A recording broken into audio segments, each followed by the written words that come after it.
Hi guys, I hope आप लोग सब ठीक होंगे।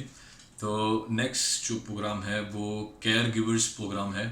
Basically this is for those people जो कि इन्वॉल्व है इन occupation like home child care provider और या होम सपोर्ट वर्कर। सो इसमें बेसिकली दो प्रोग्राम थे। एक तो ये जो मैंने आपको बताया, और दूसरा था live in caregiver program. Live in caregiver program जो है ना वो अब बंद हो चुका है, और इसके अलावा तीन और प्रोग्राम थे जो टेम्प्रेरी वीज़ा वगैरह प्रोवाइड करते थे, वो भी क्लोज हो चुके हैं।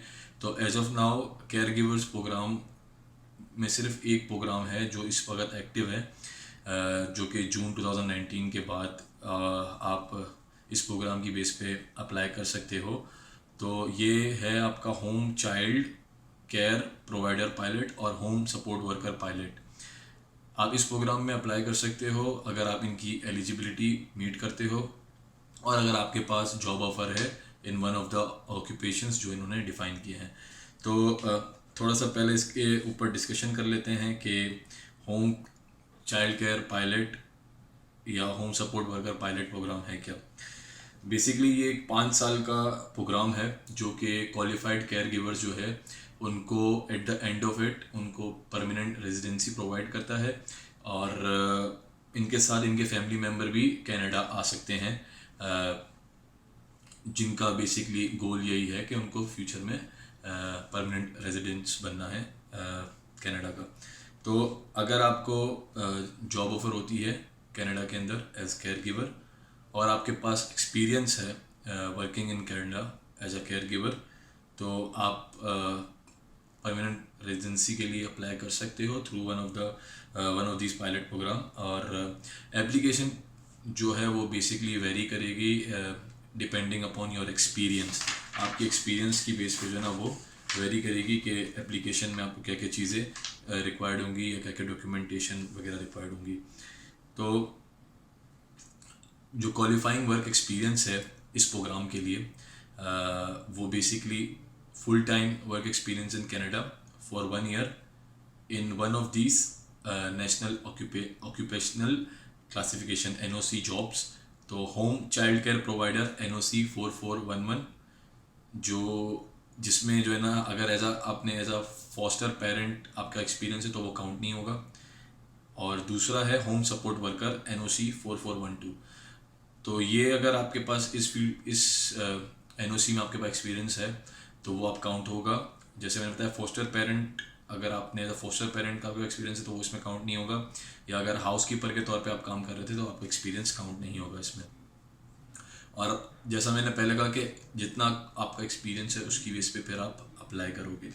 तो हम उस केस में अभी डिस्कस करेंगे जहां आपके पास बिल्कुल एक्सपीरियंस नहीं है, आपके पास सिर्फ एजुकेशन है या कोई डिप्लोमा है या कोई सर्टिफिकेशन है, कोई ट्रेनिंग है, बट आपके पास कोई एक्सपीरियंस नहीं है। तो उसमें आपका जो क्राइटेरिया है वो क्या होगा। तो आप बेसिकली अप्लाई करते हो इधर चाइल्ड केयर प्रोवाइडर पायलट या होम सपोर्ट वर्कर, दो NOC मैंने आपको बताएं जिसके थ्रू आप अप्लाई कर सकते हो इस प्रोग्राम के अंदर। आपको बेसिकली वर्क परमिट एप्लीकेशन साथ में देनी होती है विद द परमानेंट रेजिडेंस। जब आप परमानेंसी रेजिडेंस के लिए अप्लाई करोगे तो आपको अपना जो है ना वर्क परमिट एप्लीकेशन साथ में जमा कराना होता है। अगर आपने रिक्वायरमेंट मीट की उनकी तो वो आपको वर्क परमिट अलाउ करते कनाडा में for temporary period. Work permit basically आपको अलाउ करता है कि आप कनाडा में काम कर सकें, और after getting minimum experience of 24 months या 2 इयर्स के बाद आप बेसिकली PR के लिए अप्लाई कर सकें। तो वर्क परमिट का बेसिकली काम यही होता है कि आपको टेम्परेरीली जो है ना वो अलाउ करें कनाडा में काम करने के लिए, और देन फिर इन फ्यूचर आप PR के लिए अप्लाई कर सकें। फिर मैंने आपको बताया कि फैमिली मेम्बर्स को भी अपने साथ मिला सकते हैं अगर तो वो काम करना चाहते हैं या वो पढ़ना चाहते हैं, तो आप उनके काम जो वो करना चाह रहे हैं या वो वर्क परमिट और स्टडी परमिट जो है वो आप साथ में जमा कराते हैं अगर वो स्टडी करना चाह रहे हैं तो। इसके बाद एलिजिबिलिटी पे हम बात कर लेते हैं। इसके अलावा आपकी क्या एलिजिबिलिटी होनी चाहिए to basically to be considered for this program. तो आपके पास एक जेन्युइन और वैलिड जॉब ऑफर होना चाहिए जो NOC मैंने आपसे डिस्कस किए उसमें, और आप इस लायक होने चाहिए कि आप वो काम कर सको। लैंग्वेज लेवल मैं बाद में डिस्कस करूँगा, एजुकेशनल रिक्वायरमेंट भी। और आप कनाडा बेसिकली आप आ सकते हो, you are allowed to come to Canada.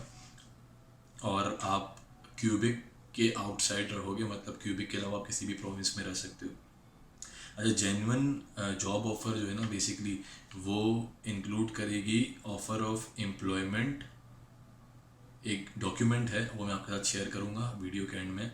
उसके ऊपर जो है ना वो आपको, और जो भी डेजिग्नेटेड ऑर्गेनाइजेशन है जो एलिजिबल है, वो आपको उस लेटर पे आपको एम्प्लॉयमेंट प्रोवाइड करेगी, तो वो कंसिडर किया जाएगा एज वैलिड। फुल टाइम हो, एटलीस्ट 30 आवर्स पर वीक आपकी जॉब होनी चाहिए, क्यूबिक के प्रोविंस के बाहर होनी चाहिए, from a Canadian employer definitely, employer की तरफ से होनी चाहिए who is not embassy, high commission और consulate. Genuine means there is a real need to hire you, मतलब इस तरह वो उसको आपको जॉब ऑफर करें कि वो लगे कि जेन्युइनली आप जो है ना आपकी नीड थी उस पर्टिकुलर जॉब के लिए। और डेफिनेटली जो मैंने आपको एनओसी बताया उसमें होनी चाहिए आपकी जॉब। तो अगर जैसे आप home child care provider NOC 4411 में अप्लाई कर रहे हैं, तो you must care for children, मतलब आप उन लोगों की देखभाल की हो जो at least under the age of 18 हो, या आपके घर में या एम्प्लॉयर के घर में आपने उनकी केयर की हो। इट्स नॉट नेसेसरी कि आप एम्प्लॉयर के घर में रही हो, बट काम जो है बेसिकली वो एक्सपीरियंस वो काउंट होगा जहाँ पे आपने 18 या अंडर 18 बच्चों की केयर की हो, तो वो as a home child care provider में काउंट होगा। फॉस्टर पेरेंट का एक्सपीरियंस काउंट नहीं होगा, मैं ऑलरेडी बता चुका हूँ। और अगर आप होम सपोर्ट वर्कर यानी एनओसी 4412 के तौर पे अपना एक्सपीरियंस प्रूव करना चाह रहे हैं, तो you must care for someone जिसको ज़रूरत हो एज होम सपोर्ट वर्कर, चाहे वो अपने घर में आपने किया हो या अपने एम्प्लॉयर के घर में किया हो। ठीक है, आपको इसमें भी ये लाजमी नहीं है कि आप एम्प्लॉयर के घर में जो है ना वो रहे हो। और only home support workers are eligible under NOC 4412, और हाउसकीपर का एक्सपीरियंस काउंट नहीं होगा इसमें।